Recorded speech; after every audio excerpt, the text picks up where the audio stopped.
All right. Our second assignment was to describe a coach who made a difference in your life. And for me, that coach that made all the difference in my life was Coach Atwood. Coach Atwood was my high school coach. He was my first coach.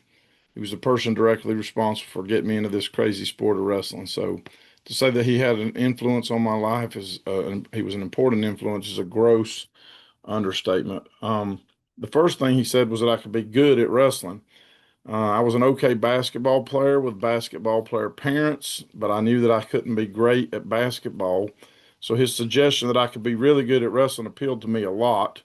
And by choosing to believe what Coach said, my life was changed forever. Once I was on the team, Coach taught us with passion and a high standard of excellence.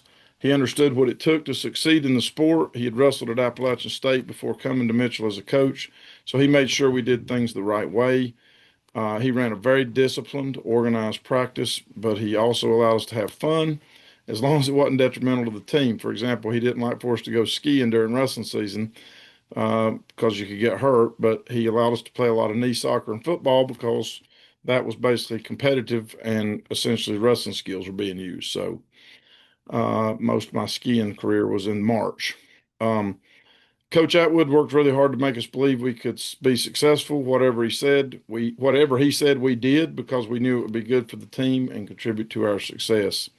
The thing that I respect most about Coach is that he had the respect of the wrestlers during our time under his leadership, and he took his position as a role model very seriously. He also fought for wrestlers in the school building when needed and made us proud to be wrestlers in a community dominated by basketball culture. He never complained publicly about our 15-year-old hand-me-down basketball warm-ups or our lack of a dedicated wrestling room, but he made the best of the resources we had and he got results. Our team was the first state championship team in our high school's history and has gone on to be one of the most successful programs in the school's athletic history. Most of our coaches now, including myself, were Atwood disciples, so his philosophy and his spirit are still a big part of our program. I say I was blessed with a Hall of Fame coach as a role model, and my goal every day is to try to continue to make Coach proud and uphold the standards of excellence that he helped to instill in our program.